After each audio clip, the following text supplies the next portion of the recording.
Well, hello and welcome to Insight with Political Tours and Beyond the Headlines. One of China's largest construction funds, Evergrande, has just defaulted on its debts. The failure to pay bondholders has prompted widespread concern about China's property market.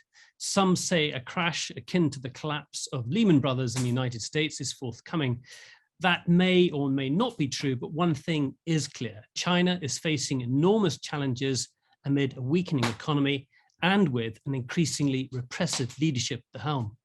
Because of that, our guest today thinks we need to recalculate how we think about China and its influence on the rest of the world.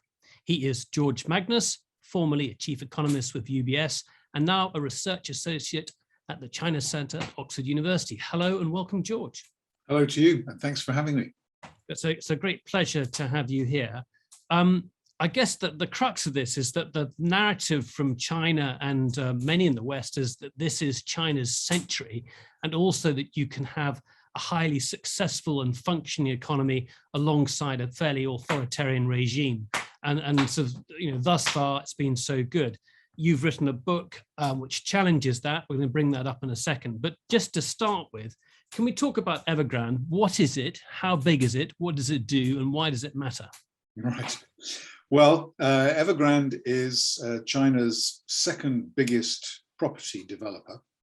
It does have other businesses, but property development is its calling card, basically.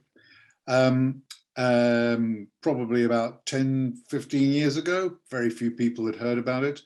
I think now, of course, everybody knows about it, and it has kind of expanded along with other property developers, and in fact, China's entire real estate sector, very, very rapidly in the last 15 years, 20 years, really as China's previous arrangement, which was really a housing welfare system, where housing was allocated principally to members of the Communist Party or people that it favored according to whim.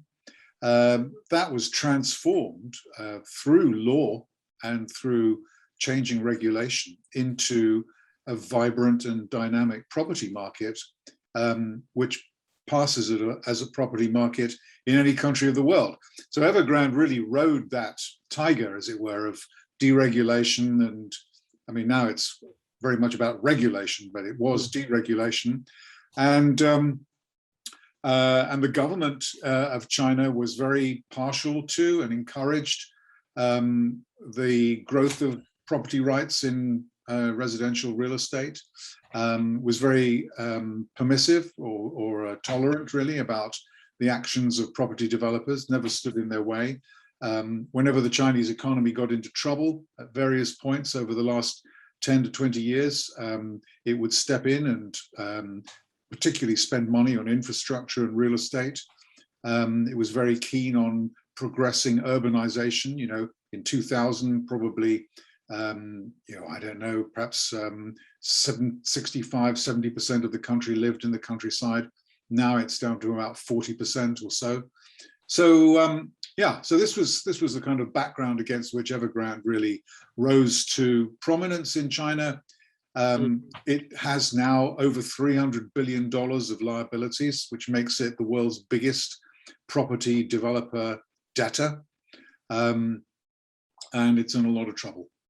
And as Ernest Hemingway's character Mike in the book The Sun Also Rises said when he was asked, how did you go bankrupt? He said, gradually and then suddenly. And that's really what's happened to Evergrande too.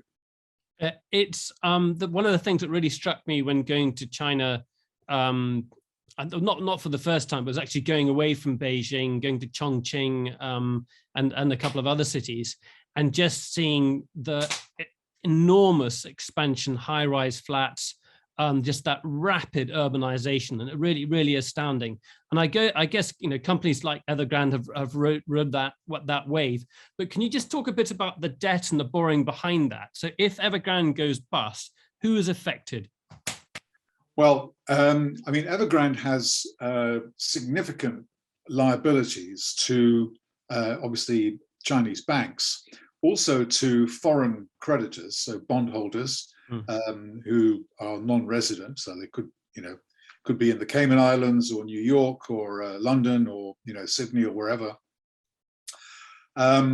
It has, as borrowing became a little bit tougher in China in the last 2 or 3 years, restrictions were placed on the housing market and mortgages, for example.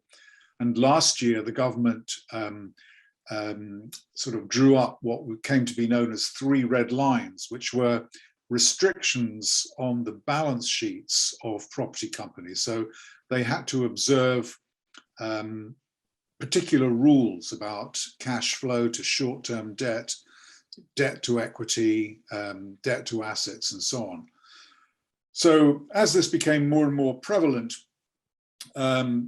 Evergrande and other property developers actually borrowed money from citizens. So if you wanted to buy a flat or an apartment, you would actually pay a deposit to Evergrande before the apartment was built. So these are called so-called pre-sale deposits. So a lot of Evergrande owes a lot of money to its customers, basically, who have lent it money for the purposes of sort of tiding it over difficult sort of cash flow problems. It's inconceivable, I think, that Chinese citizens will be made to carry the can for the what the Chinese government would call the capitalist excesses of property companies. Much more likely, of course, that foreign creditors will incur losses as this saga unfolds. And we don't really know, actually, what kind of preferences the government has in terms of how it wants to manage the denouement of Evergrande. I mean, what's interesting is that the government has actually been spinning this out. They don't want to leave the impression that they're soft touch, that they can be relied on to bail out the egregious risk-taking and balance sheet mismanagement of private companies. So in a way, what they're doing is something that we would normally applaud.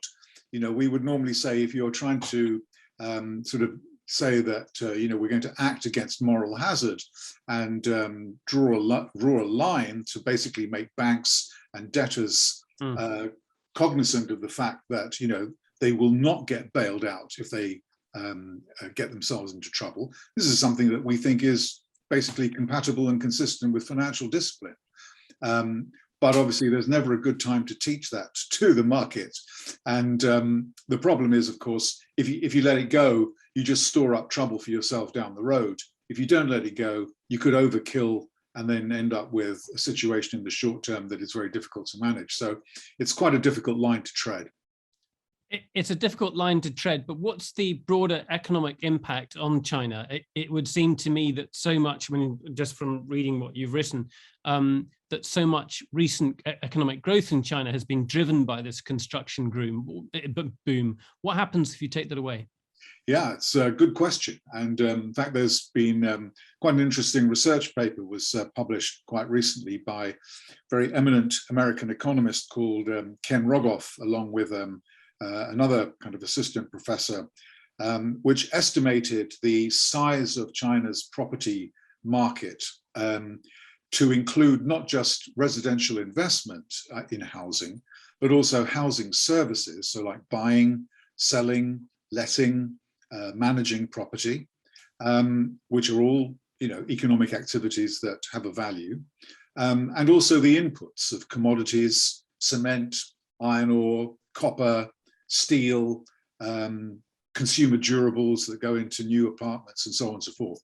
And so in China's case, they estimated that the property sector defined in this way accounted for about 29% of national income, compared with about 10 to 20% in the case of most developed country members of the OECD.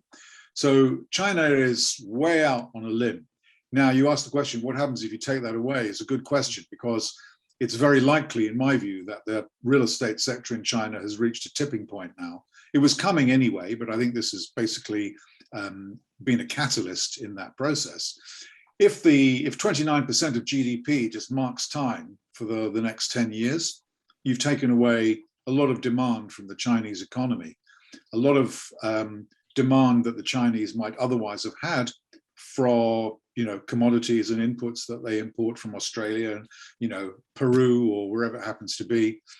It's a very it's a dampener, right, on China's growth rates, and therefore the effect it has on global growth as well. Indeed. Yeah.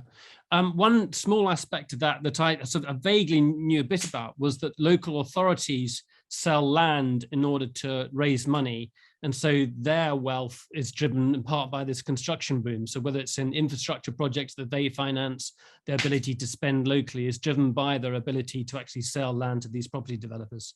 Yeah, so local and provincial governments they're very powerful in China. If you look, mostly, I'll give you, in the example of the United Kingdom, for example, but I think it applies also to the United States with federal government, state and local. I think it applies, I'm not so confident of it, but I think it applies in Australia with Canberra and then obviously state governments and so on. But there's a very kind of well-structured kind of division of responsibility about what taxes you raise at the central level, what taxes you can raise in the local level, what the spending responsibilities are, and so on and so forth. And it's usually all defined, by law. It's a bit more complicated in China because the local and provincial governments really are the agents that deliver economic growth. Most of the spending that takes place in the state sector, excluding state enterprises in China, actually, most of that spending is done by local and provincial governments. And they raise a significant part of their revenues from land sales over which they have a monopoly. So they have a vested interest in keeping land prices and property prices up. They also are in the firing line, really, or in the crosshairs, if land prices and land transactions drop, which they have been over the last several weeks, and particularly if prices decline, which we don't know yet. But if they did or were to decline over the next few years, then they would be financially, obviously they'd be at a loss as to where to raise revenues in the future. Okay, I do want to bring up a picture of your book, of which I think came out in 2019. The hardback came out in 2018. 2018, okay. An expanded paperback the following year. Yeah, so really, what we've been talking about in the last sort of, few minutes may sound a bit gritty, housing crisis, how that's going to affect China internally, and a significant debt problem. But it really I think the broad thrust of this, it calls into question the presumption that China has this wonderful economic model that really, shows how the Chinese really know how things should be done. They plan well ahead, and the rest of us are going to be left in their wake, including the United States. And it's raising a question mark more broadly over that. What I'd like to do, George, is step back a bit and actually go back sort of 3 or so, maybe 4 decades or so, just to talk about how China got to where it is. It's opening up, changing its economic model, and then that brings us up to Xi Jinping, which is that's a sort of watershed moment in this current story. But can we just go back to just go back to 1979 and talk about the change of approach then and how that evolved? Yeah, so this is sort of a critical change happens really in China not immediately after the death of Mao, although it had already been sort of in train at that point. But by the time Deng Xiaoping becomes kind of the leader of China, from 1978, 79 onwards, there's a sort of it's a new broom, right? So Deng Xiaoping was famously credited with telling a party conference some years earlier, the phrase is, I don't care if it's a black cat or a yellow cat, so long as it's a cat that catches mice. And sort of that was basically designed to convey the idea that, the Communist Party shouldn't be so doctrinaire about what it thinks is permissible and not permissible in terms of managing the economy, because the bottom line was that China needed to break its way out of the poverty that it was in and set itself on a path to become more prosperous, in a nutshell. So the phrase that was hatched, or the slogan that was hatched, was reform and opening up. And that was basically born under Deng Xiaoping, and it continued really until roughly 2012, 2013. I mean, it's still used rhetorically, but it has much less meaning nowadays than it used to.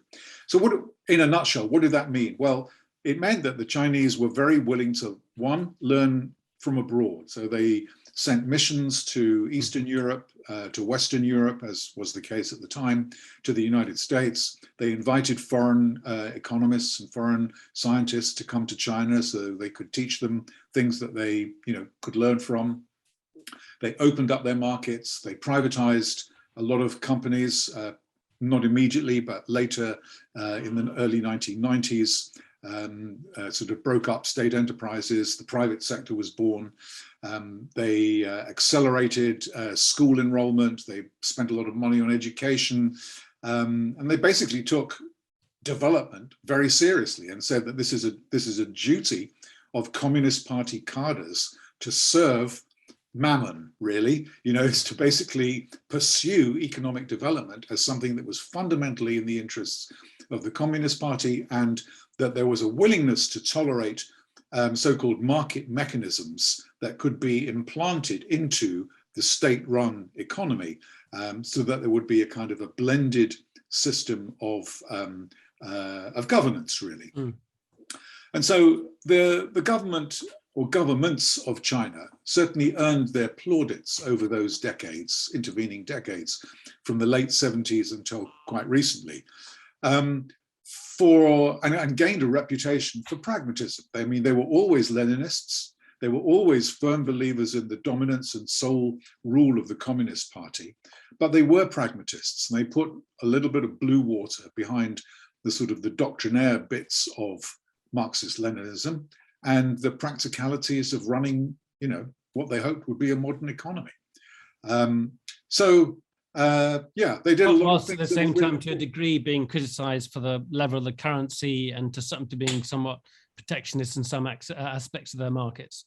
Yes, I mean, China, like most emerging countries, China never made a kind of an immediate transition. In fact, in some respects, it hasn't made a transition at all. But in many respects, it has made a transition towards a more open foreign sector in particular. And it joined the World Trade Organization in 2001, and it had to do substantial market type of reforms, private sector reforms,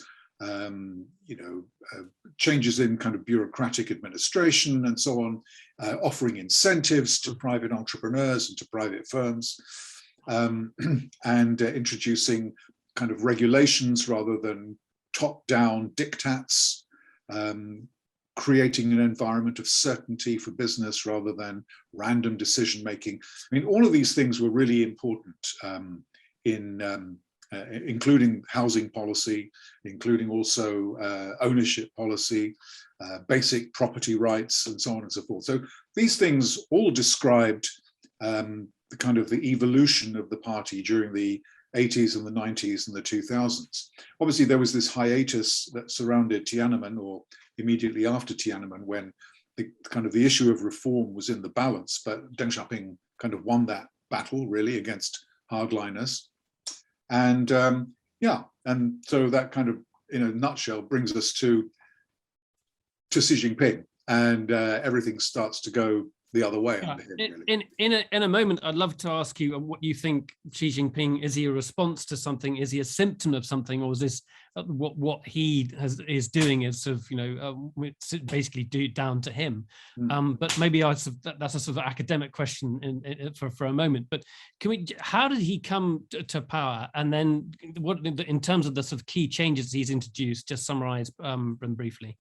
Well, just by way of background, so between 2002 and 2012, so that's the most recent, well, not the most recent, but the 10-year period before Xi Jinping comes to power, the president of China was Hu Jintao, premier was a man called Wen Jiabao, the 2000s were really a kind of I wouldn't say it was a kind of a roller coaster years, but for the world economy, it was an exceptionally benign period.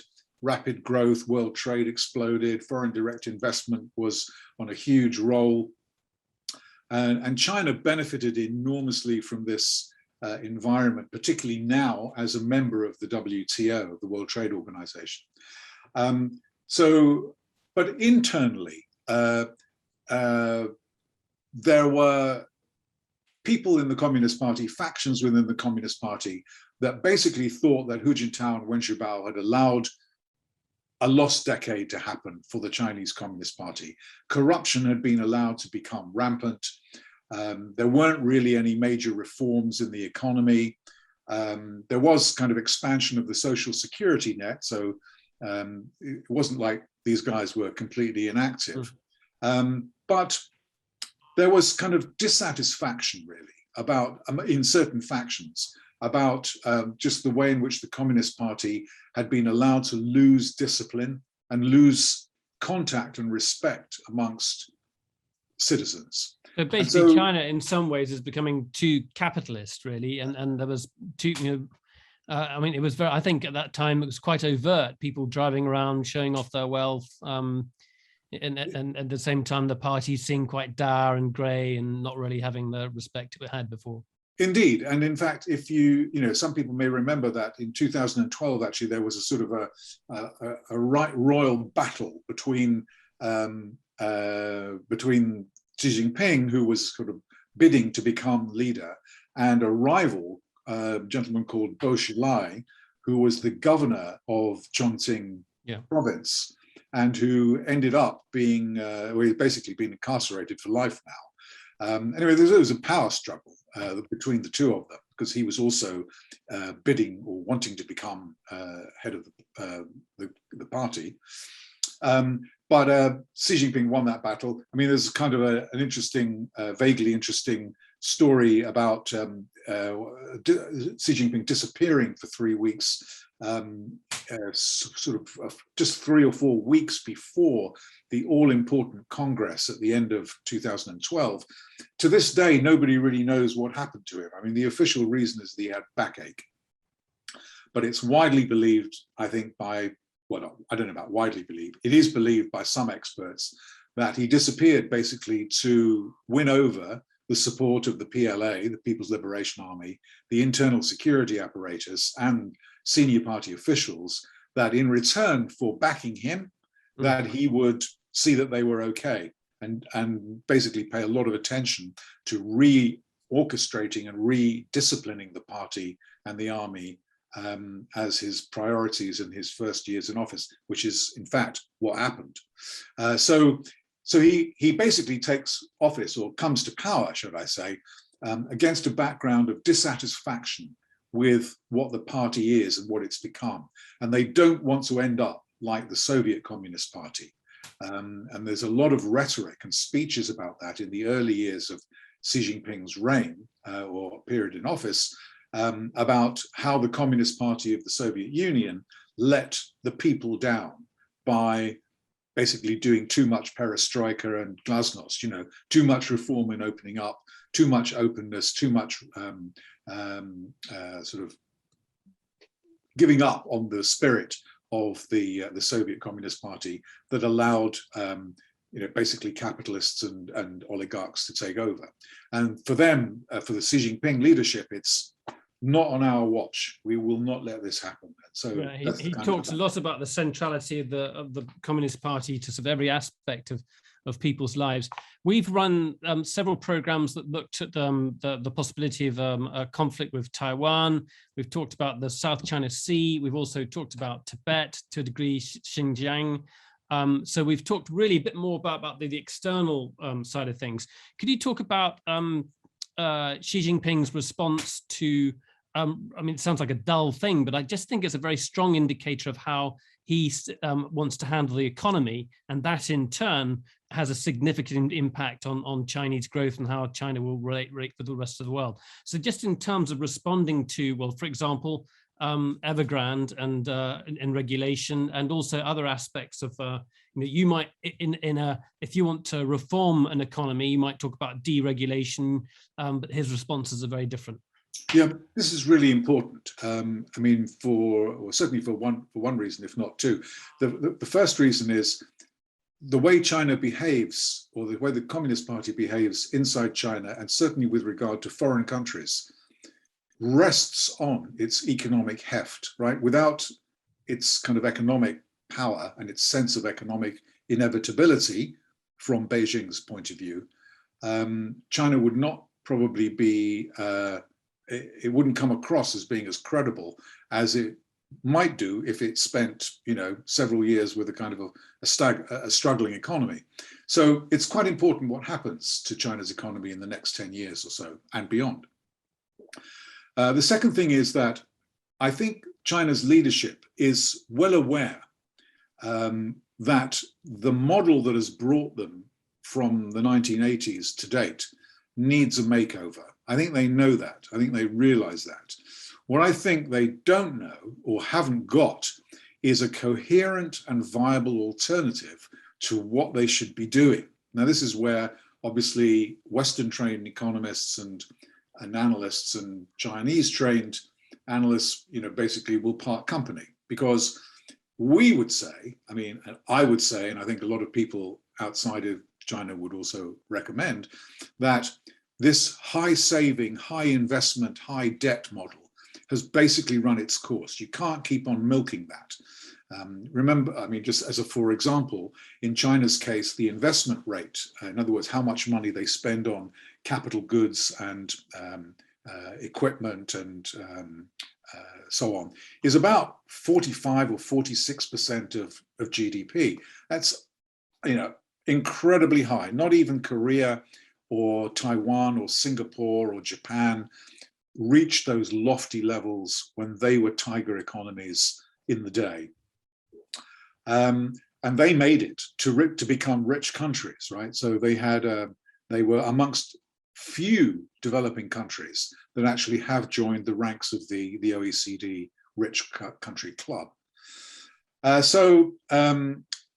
So what should China do? They have a big problem with income inequality. They need to basically promote more consumer and service-oriented production to employ labor and to take on the running of pick up the baton of the economy. They need to rely much less on uncommercial, debt-ridden real estate and infrastructure investment. And they need to nurture something that we're all trying to do, which is to raise productivity. Productivity in China has stalled, as it has done elsewhere. And we know that productivity is closely correlated with reform, liberalizing reform, and with initiatives which private sector entrepreneurs and firms can exploit. But the governance model in China mitigates against all of those things happening, right? You have a very totalitarian, controlling, centralized government. It craves stability and order above all else. It wants to take risks, but it's quite frightened about doing that. It thinks it wants to encourage market mechanisms, but it doesn't like the outcome of market mechanisms. And much of what we've seen going on this year, for example, clamp down on private firms, clamp down on private entrepreneurs, what I call taking over the private sector from the inside rather than nationalizing them, is not compatible, in my view, with China's lofty economic aspirations. So I think they, in a way, Xi Jinping is a man on a mission, but he's also a man without form for the economic mission. It's not clear what they're trying to do. Can you just give a couple of concrete examples of that, where they've used regulation, they had some form of justification for intervening, and it's really undermines the market in some way or other? Yeah. So, for example, if we take like the regulatory crackdown which has happened so far this year, so Alibaba, for example, is a kind of, everybody knows the company. Last November, Alibaba's offshoot, which is a company called Ant Financial Holdings, was supposed to issue a kind of capital, basically raised capital, biggest capital raising ever in what finance people call an IPO, which is an initial public offering in New York. It was going to be about $30-something billion, world's biggest. And almost the night before it was due to go to market in New York, the regulators pulled the transaction, said it's not going to go ahead. And they ended up fining Alibaba and basically orchestrating the deposition of its celebrity founder, Jack Ma. They basically brought the system to heel, or the company to heel, and basically are treating it a little bit like a utility, right? So it's more closely regulated. They don't want it to take too much risk. They want all the data that Alibaba collects to be, and anybody else for that matter, to be open to retrieval or sequestration by the central government. And in effect, the 14th five-year plan, for example, which was approved earlier this year, thrives on the word innovation. But actually, it's private companies that really innovate, not state enterprises. And the regulatory clampdown and the bringing the private sector to heel, not just in finance, but in technology and education, healthcare, and so on. These measures, these actions are obviously politically motivated, but they're undermining the capacity of private companies to be as innovative as they otherwise might be, I think. Okay.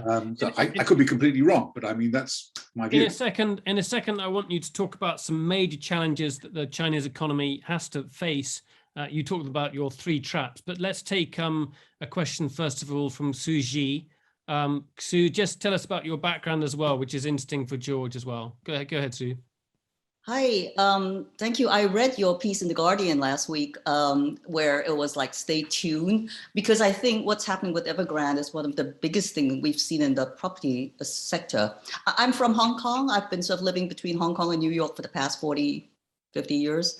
And I'm a writer, but I used to be in corporate life, okay?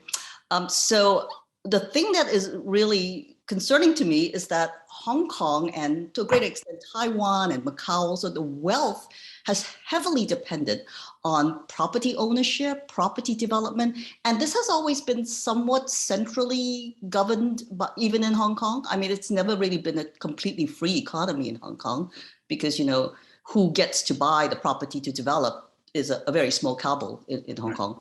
And China is not that different. I mean, Xi seems to be trying to turn the property market, the private sector property market, into a state-owned enterprise. Argue would be it already is sort of like that, but I'm wondering if you see a greater China longer-term impact where it could lead to the collapse of property prices, land prices, all of that, because it's almost like you can't really expect free market to work with that much control, and when individual wealth has so dependent on the rise of property prices. That's been true in Korea, in Malaysia, in Thailand as well, but very particularly in China and Greater China. So do you see a kind of like domino effect coming? Does Xi really understand what he's doing? That's what I'm wondering. Yeah, well, I don't know the answer to that question. I mean, I think there are a lot of contradictions, as the Chinese government might say, in its policy towards real estate.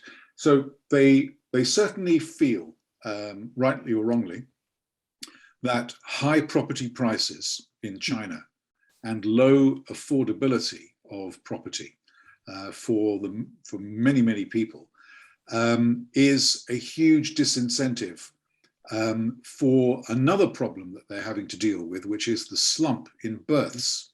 So last year, the 2020 census revealed that China's fertility rate had dropped to 1.3, which was much lower than the government had thought it was likely to be.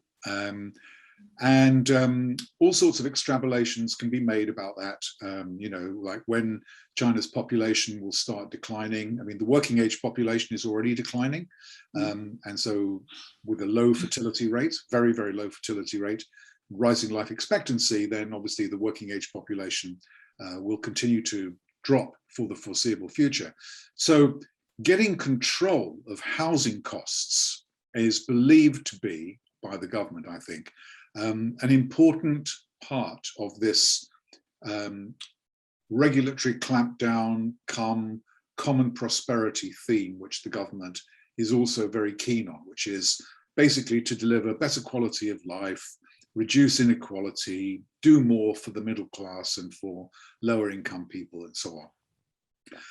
Do I think they're introducing or trying to transform it back to a state enterprise? No, I don't think they're trying to do that.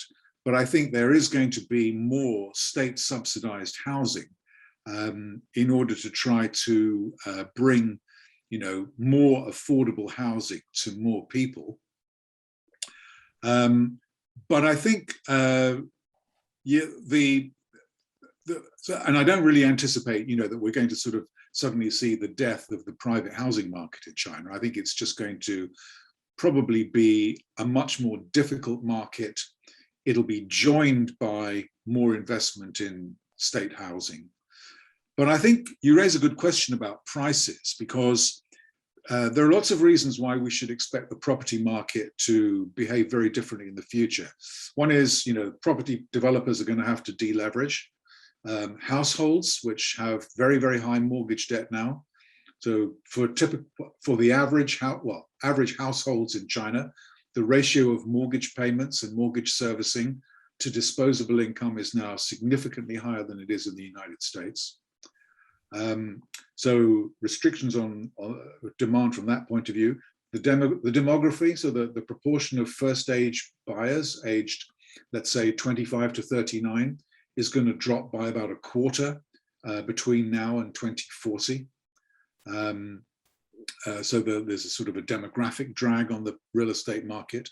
Later marriages, fewer children, wherever you look, there are basically drags on the property market that weren't there before. So I have little doubt in kind of thinking about the 2020s, for example, as a period in which the volume of construction and housing transactions will be much lower than they have been. It should lead, I don't mean it that there's something that why it must do, but this would normally be associated with a fall in property prices. And that is something that China has never really experienced before. And it's really important because most households hold most of their wealth in the form of property. So if you have falling prices, you have a wealth effect on consumers and on consumption. 40% of the loan agreements in China by Chinese banks use property as collateral. So if the value of the asset goes down, the value of the collateral falls as well. So a lot of things hinge on there being stable property prices in China, and actually on whether there might not be. So the question you raise really is it's quite trenchant, and actually a lot of the outlook for China's economy and of economic stability in China in the next 5 to 10 years hinges on whether property prices manage to mark time or drop.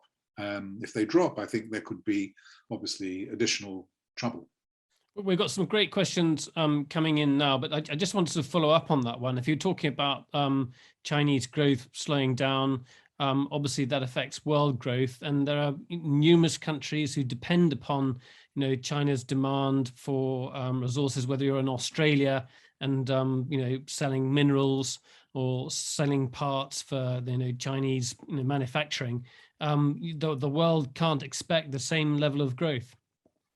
No, I think, there might be compensations, I don't know, but a lot of countries around the world have come to rely on exporting to China because of, for decades, it's been a high growth economy, imported like crazy and so on. Obviously, if that environment changes, then people are going to have to find, or, nations are going to have to find other countries to which to export, and that might not be so easy. And certainly there might be a period of time when there's a bit of a hiatus when we actually have lower growth.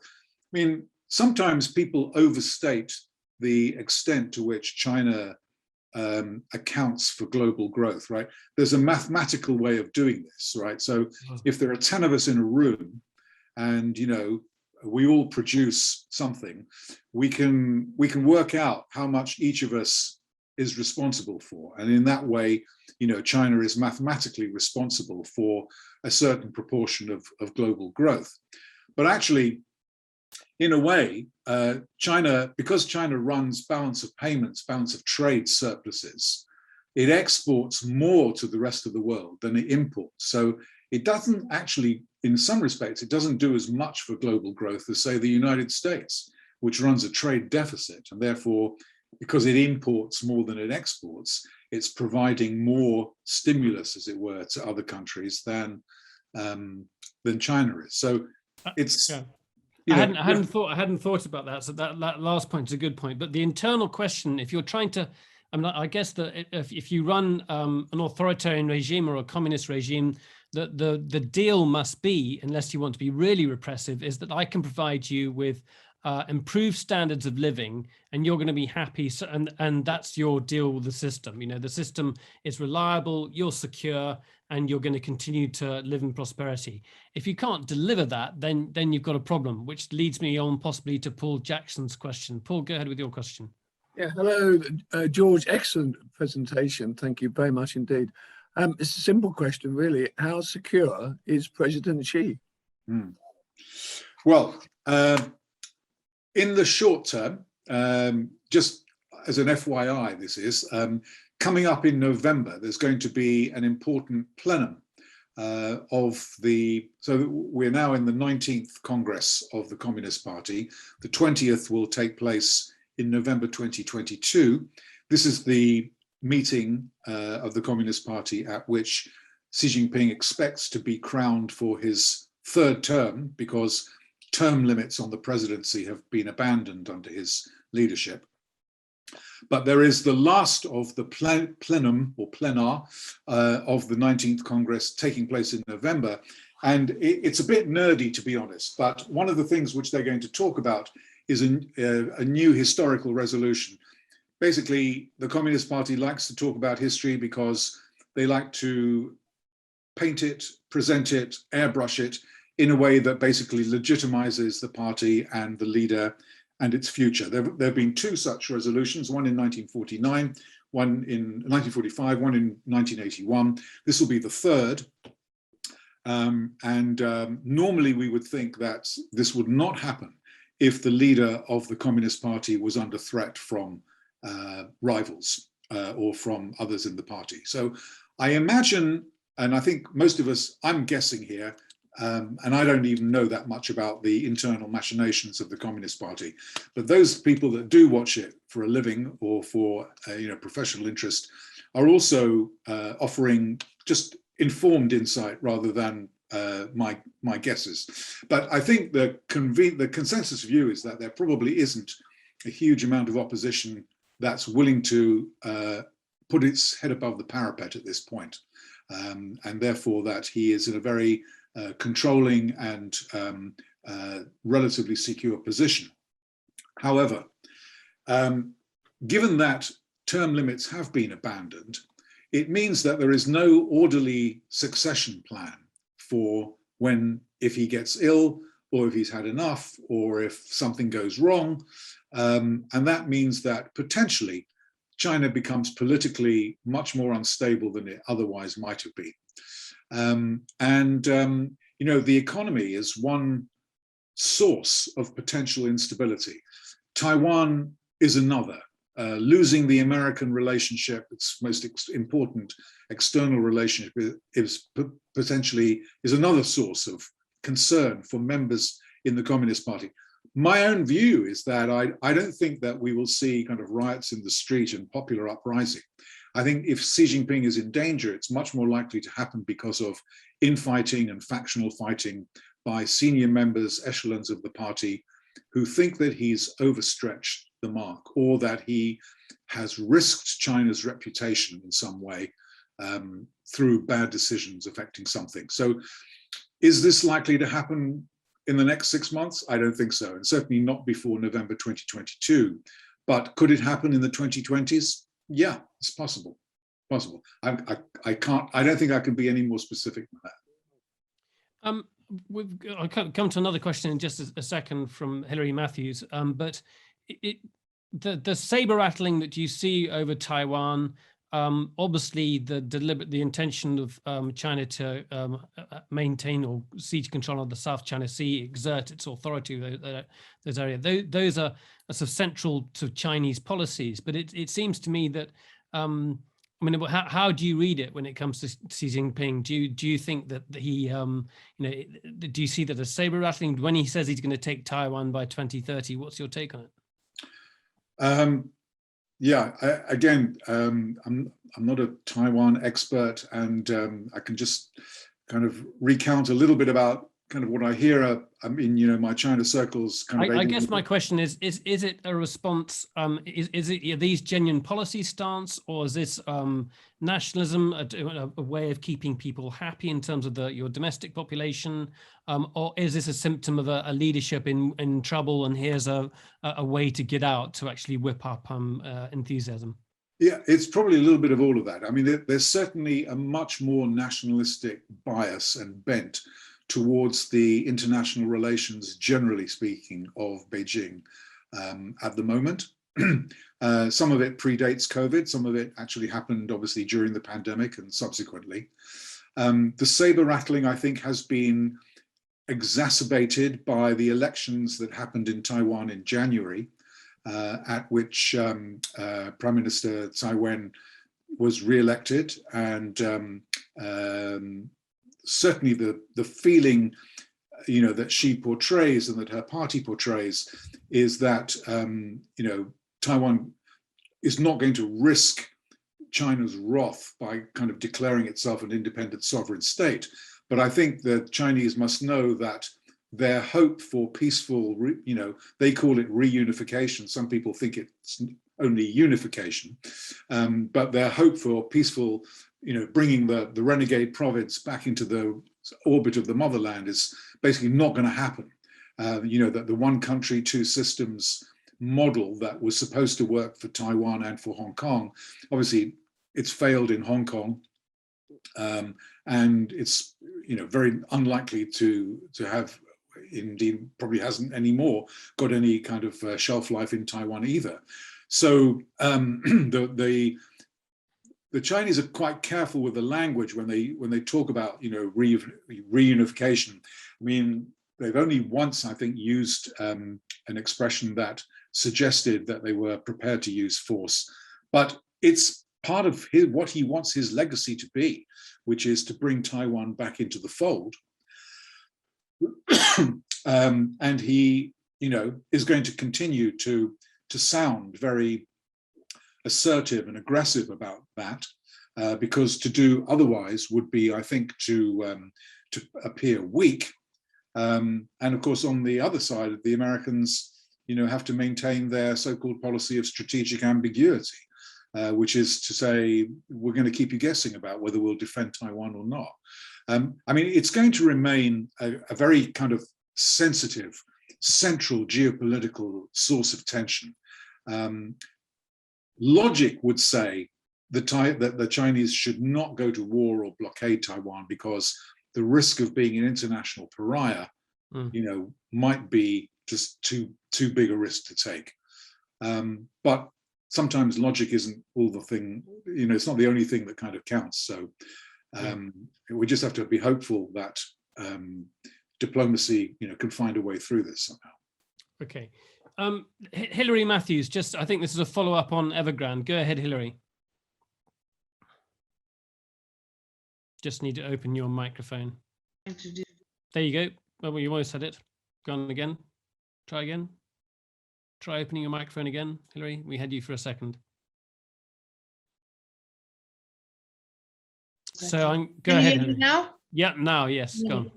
Well, I'm going back a bit. I'm sorry. This has gone on to Taiwan and Hong Kong, which is also fascinating. But I also read your article in The Guardian last Saturday about Evergrande, and my question was going back to what you were talking about with the housing, was where these ghost cities that you talk about in that article, who were those people going to be that lived and worked in those ghost cities when the average wage is £115 a month, according to the article? And did Evergrande just completely I don't know, they just, I'm not quite sure who they thought might be living in those ghost cities. And I'm also, I find parallels with what's going on in London, where I live, with the terrible housing situation that we have here. And so I just wondered if you could comment on who Evergrande thought would be living and working in those ghost cities that now exist, apparently. So just as a sort of a minor point of order, as I think they say in Parliament, it's not the average wage, which is £115 a month. It's that there are still, I think Premier Li Keqiang basically had said that there are still 600 million people in China for whom income is no more than the equivalent of 100, whatever it was, £115 a month. So he's talking, it's basically a reference to how much poverty, relative poverty there still is. Obviously, average wages in China as a whole are higher, and obviously in urban areas, significantly higher. But to answer your question directly, in the go-go, I mean, it's like, if you remember, as a Londoner, which I am also, when the Docklands was being developed, I mean, to begin with, and for the first years, it was a white elephant, right? It was, you know, lots of empty office space, and I think a lot of developers went bust. Nowadays, if you kind of fast forward to where we are, it's chock-a-block. I mean, pandemic adjusted, right? It's chock-a-block, everything's full, it functions, it's got a whole infrastructure, it's, you know, a thriving place. That's basically how, you know, development is supposed to happen. It didn't happen in China's ghost cities. So the builders developed and built because they felt, and they, you know, their belief was that the future was golden, that all they had to do was, quote, build and they will come. So whether that was people that would be drawn from other cities, or whether it would be the continuing urbanization. Remember in 2000, 2005, when a lot of these developments started, the urbanization rate in China was 50% or less, right? So they would have expected that over the following 10, 20, 30 years, that, you know, people would flood from, you know, the countryside still to newly built cities, and some cities were being built in the countryside, so they would, you know, people wouldn't have that far to go. So that there was just, you know, it's like any real estate market anywhere in the world. They just basically go overboard on debt and optimism, and every now and again, you know, it runs into a brick wall when, you know, the vacancy rates stay high for too long, people can't afford the properties, and, you know, other factors intervene. You know, the balance sheets of the companies become overextended. So, yeah, it was just excessive optimism, I think. So, I mean, I think those ghost cities, as I mentioned in the article, I think although lots of famous investors kind of said at the time, overinvestment, I don't think they were overinvestment at the time. I think they were just bad investment. There was just too much building in places that they couldn't possibly, they were confident about, you know, selling them all, but they couldn't and shouldn't have been confident about doing that. Now, I think the whole sector looks like it's overinvested. 20% or more of the apartments in China are vacant. And for people who own second and third properties, the vacancy rates are probably as high as 30 or 35%. So people, you know, they're not going to make any money out of this. It's just a liability. So there's going to have to be a shakeout, which I think is now starting.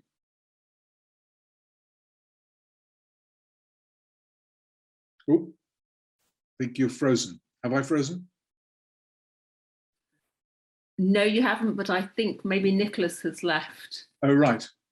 In the meantime, Anna Logan, would you like to ask your question? Just need to unmute yourself.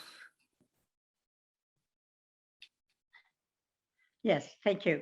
Thank you, George. This has been just fascinating. Is there any truth to the story that China is now, perhaps as a way to improve its economy, investing more massively than ever before overseas? For example, I've heard, I don't know if there's any truth to this, that they're building a city next to Minsk, a complete city, and that they're investing trillions of dollars in American corporations. Well, let me use that question. It's a good question. Let me use that question just to contextualize it really in the context of what the Chinese call the Belt and Road, right? Which is the Belt and Road it's basically a bit misnamed. So the road actually is the sea routes from China to through the South China Sea into the Indian Ocean and onto the Mediterranean. And the belt basically are the land routes that basically go from Western China through the stans of, like Pakistan and Turkmenistan and Kazakhstan and so on, to the Middle East and to Russia and to Africa and so on. So through the Belt and Road, which was launched by Xi Jinping as a sort of a signature foreign policy in 2013, China is trying to develop its soft power and its relations with lots of countries, obviously in Asia, Latin America, Africa, and Europe, and so on. For the first few years, at least until the pandemic, most of that financial economic relationship took place really was about lending. So the Chinese banks lent a lot of money to these countries. Trillions of dollars is too much, really. It's more like hundreds of billions in total, not just to any one particular project. Finance for ports, highways, airports, transportation networks, high-speed rail, and so on. More recently, actually, a lot of China's investment overseas and financing overseas has slowed down. Partly because a lot of countries are getting into debt difficulties. So about 24 or 3 countries, many of them in Africa and in Asia, have basically complained about having taken on too much Chinese debt or debt from Chinese banks. So they've tried to kind of soft pedal this a little bit. But China's kind of developing two parallel Silk Roads to the original Belt and Road. One is so-called Digital Silk Road, where they'd like foreign countries to adopt Chinese standards for the internet protocols, for telecommunications companies and so on. We don't want Huawei's business anymore, but actually a lot of other countries might. And so this is a way in which they want to be able to propagate Chinese products and Chinese telecommunications and technology companies' markets overseas. And the other is the so-called Health Silk Road, through which it wants to basically provide public health goods and services to foreign countries who need them pandemic related or even non-pandemic related.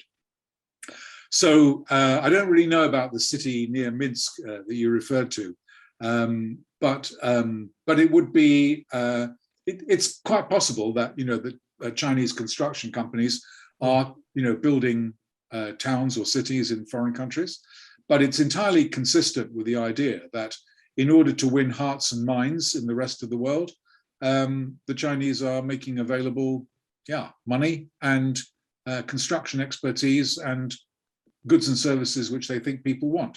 I mean, in a way, that's fair game, right? I mean, we've been doing that for years in so-called liberal-leaning democracies, and we are now basically fighting back a bit. There's an organization called the so-called Quad, which comprises the United States, India, Australia, and Japan, which is trying to, counter that Chinese initiative by trying to take a leaf out of that book. We've still got more questions coming through. Now, George, I don't know how much time you've got. and if we can get to them. But I do want to try and sort of summarize some of the things you've been saying, and there's some things that you've talked about, and the traps that we haven't gone into some detail. You talk about, you know, can China deleverage the system? Can it wean itself off of high levels of growth? You know, how far will they let that go? You talk about the renminbi trap. There's too much liquidity at home. If they had a floating exchange rate system, it wouldn't be such a problem. You talked about the aging society. There isn't a big enough population to you know, keep people over 60, 70, you know, going when you lose your labor market that shrinks that much. And also just the basic idea that you can't be innovative in an authoritarian society. I think your basic thesis is that you don't have, that's that last point, you don't have a flexible leadership that can actually deal with all these questions. Their reaction is to be, you know, to try and control everything from the center. They don't have the reflexes to deal with these many problems, and therefore China's presumed sort of economic supremacy is in question. That's kind of what I think. I mean, I could be, you know, completely wrong about all of this, of course, and end up looking rather stupid. But there is no empirical evidence. We don't have any empirical evidence of any country with a totalitarian regime that has managed to solve the problems which China confronts. And that's because, at least, you know, in a Western trained mind, we think that that the governance model which Xi Jinping has embraced is not really kind of consistent or compatible with it. I mean, I guess the difficulty really is that, well, I kind of summarized it before really, where I said that, you know, China is sort of it's searching around for an alternative development model, but actually the kind of changes that I think it would need to do would require political reforms which are unacceptable to what is effectively a Leninist party. And I think that I spend quite a lot of time trying to talk to people. I mean, I'm not a political scientist, but I want people to try to understand a little bit about, you know, what is the nature of China? What is the nature of a Leninist party? It's authoritarian or totalitarian. It's disciplined. It's hierarchical. It's unquestioning of the leader. It demands compliance and obedience, and if you don't kind of play the game or play the role, you know, you're out on your ear, or you could end up in prison. And it's inflexible, and it prioritizes state, you know, the role of the state, and it kind of subordinates the role of private enterprise to the interests of the party. To me, that, you know, that just doesn't work. But as I said, you know, maybe the 21st century will prove us completely, you know, off base. I don't know, but that's kind of how I think about it. George Magnus, thank you very much indeed. It's been a brilliant discussion. There's so much more we could talk about in more detail. Thank you very much indeed for your time. Great pleasure.